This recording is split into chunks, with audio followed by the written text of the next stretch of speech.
Welcome to another Barb Stamps video. Today's video, we are going to be using the Christmas Rose stamp sets that are part of our November promotion. For the month of November, you can purchase the Christmas Rose suite of products. We have these two gorgeous stamp sets, these gorgeous designer series papers. Here is one side of them. And then here's the reverse side. You'll notice the gorgeous gold accents on these papers. So you get a set of 12 sheets, 3 each or 4 each of each pattern. So you get 4 of those, and 4 of those. We also have the, what are these called? Roses dies. And you'll notice that we have a very large die in this set here. We'll actually cut out this amazing image right here, along with the images in the designer series paper. So this image right here in this particular pattern of the designer series paper can also be cropped out with this large die. It also comes with a lattice work die, 2 little scrolly corner dies, a couple of tags, and then a strip of lattice work. The suite also includes the gorgeous gold shimmer ribbon and the gold glimmer dots. And then there is a bracelet that is part of this collection. If you are not a stamper and love jewelry, there is a bracelet option also. So this is available through November. I am going to be having an online class that will include a pre-cut cardstock pack if you wish. So you can check out all those details for that online class on my blog at barbstamps.com. The cost will be $20 for the online class, $30 if you want the cardstock pack. And I believe to get this entire bundle of products with my online class and my cardstock pack is $114. So check that out if you're interested. So let's get on to our gorgeous non-Christmas card. All right, here are the supplies to create the card. We're adding the Here's a Card stamp set to make this not Christmas themed, but of course we still need both of the Christmas Rose stamps. So we're going to start out by taking the large detailed Christmas Rose image and stamping it on a scrap of white in basic gray. I'm just going to ink that up here, get it good and inky. I'm going to bring in a piece of scrap paper, and what I want is I want the main rose, and then I want these leaves that are around it. So I mostly want that one, so I'm just going to stamp it on my scrap like so. And of course I'm using our largest block to do this. This is block H, I think. Good Lord, I can't even read. F, sorry. Block F. Okay, and I got kind of close on the edge there, but I think it's going to be okay. But we could always stamp it again just to see, just to make sure. So we'll just ink that up. There's 2 sides to every piece of paper. So, okay, so we want those 2 mostly. So we will try that again. Press that down. Ah, there we go. That's more of what I was looking for. Okay, so we don't need these. That we don't need anymore. The gray we are going to use. But, so now I'm going to bring in the Daffodil Delight along with the Mango Melody. And I guess I will close this just because I don't want to make a mess. So now I've got the main detailed rose. So I'm going to ink that up in the Daffodil Delight. And then I'm going to tap my sponge dauber into the Mango Melody and add a little bit of detail around here in Mango. And I'm going to huff on it, which just means put my warm breath on it. And then I'm going to stamp it in this area where the rose is. So this just takes a little time to get it lined up. Let's try that. See how we did. We did pretty good. And I love how adding that extra color, that Mango Melody, really gives that rose some really nice dimension. Okay, so we're done with those 2. Now we need the leaf image here. And you can see that the leaf image itself is kind of separated.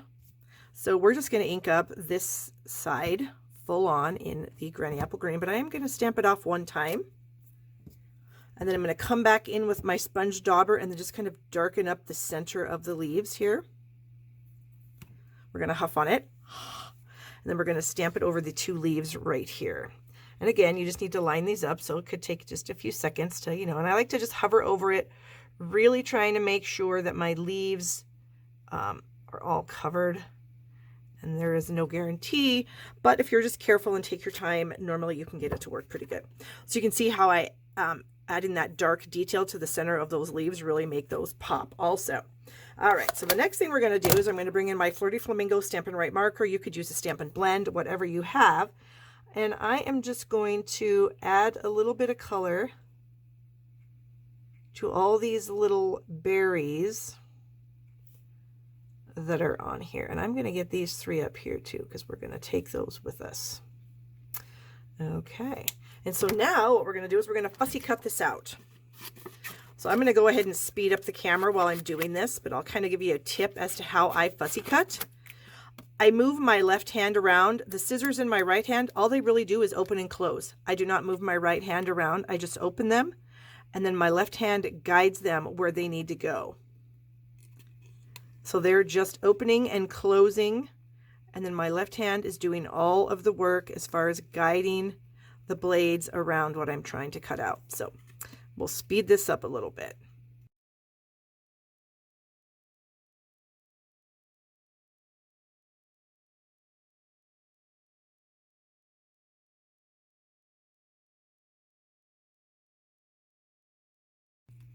And there we have the rose.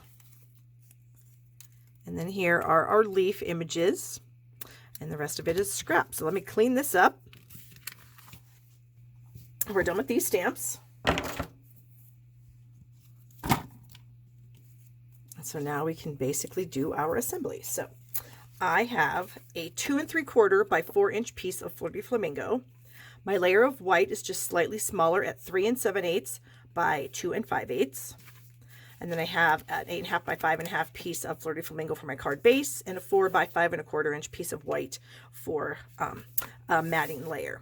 And then I do have a strip of our silver edged metallic ribbon, and I'm going to color this a little bit with my light Granny Apple Green Stampin' Blend. And I'm just going to do the ends of this. I'm not going to do the whole strand because most of it's going to be hidden by the layers with the flower on it. So save your marker. And then some of it's going to be taped behind the card. So we can go ahead and do that right now. So we're going to lay it on the card like this. And let's just see, where do we want it? That's going to go like that. I think a little farther over would be perfect. So I'm going to grab a couple pieces of Scotch tape, and we're going to wrap that end to the back. Bring this one down, make sure it's even. It's hard when you have another cataract surgery coming up. There, look at that. I always love to reuse things if I can. So this layer is going to go on this, and I think we're going to do that with some dimensionals. So I'm going to go ahead and just get those on here right now. And I'm using the ends of my dimensionals.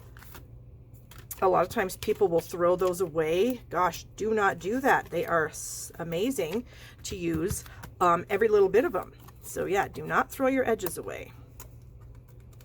I was actually doing a class one time here in my stamp room, and one of my customers used the last main full dimensional out of the thing, and she tossed that in the trash. I dang near had a heart attack.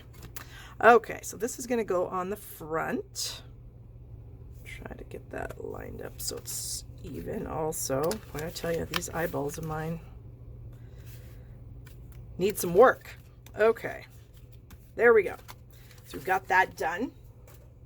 These two pieces are also going to be layered together, so I'll just grab a snail adhesive, add some to that. And now I'm probably going to be sorry because I haven't stamped my sentiment on here, so now I have to be perfect. Let's go ahead and do that right now, so just in case I'm not perfect, I can hopefully get that lifted up quickly. All right, so we have our sentiment from the Here's a Card stamp set, and I'm using the one that says I'm here if you need me. I just thought that was kind of a nice little long skinny sentiment that would be perfect on this card. So I'm going to ink this up, double check and make sure that it's stamping the right way and it's not upside down, because I've done that before. Okay, yay, that worked out. So I do recommend stamping before you mount, just because, you know, you never know what's going to happen. Okay, so then we just need to figure out where we want our flower to be on here, and we're going to, of course, cover up, you know, this mess down here on the leaf. So I think that looks good. We're going to add dimensionals to the backs of these as well. And maybe a couple. This rose is kind of large. And then I think maybe we'll go with minis here on the leaves so we can get them right up there in the tips. Okay. So I think I'm going to stamp put my leaves on first, and then we'll go ahead and figure out which way we want the flower. Okay, so, sticky. I think about like so.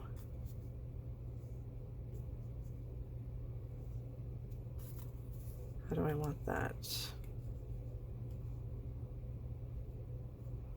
Or maybe I want my flower on there first.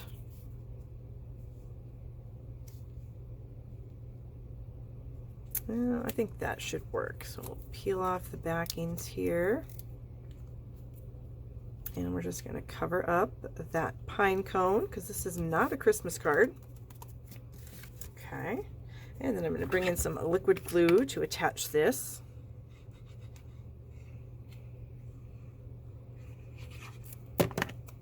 Over the ribbon.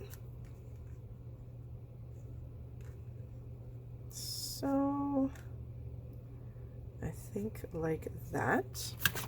And the last thing I'm going to do is add some rhinestones, because, you know, why not have a little bit of bling? I always feel like bling is just a good thing. Where maybe up here around the rose. Maybe a bigger one. Whoops, get off there.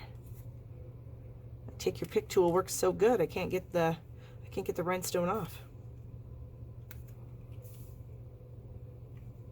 Maybe like that. And there we have it, a gorgeous card using a Christmas stamp set that's not for Christmas. So if you enjoyed the video, give it a thumbs up. I always appreciate that. Subscribe to my channel down here in the corner to be notified when I upload more videos.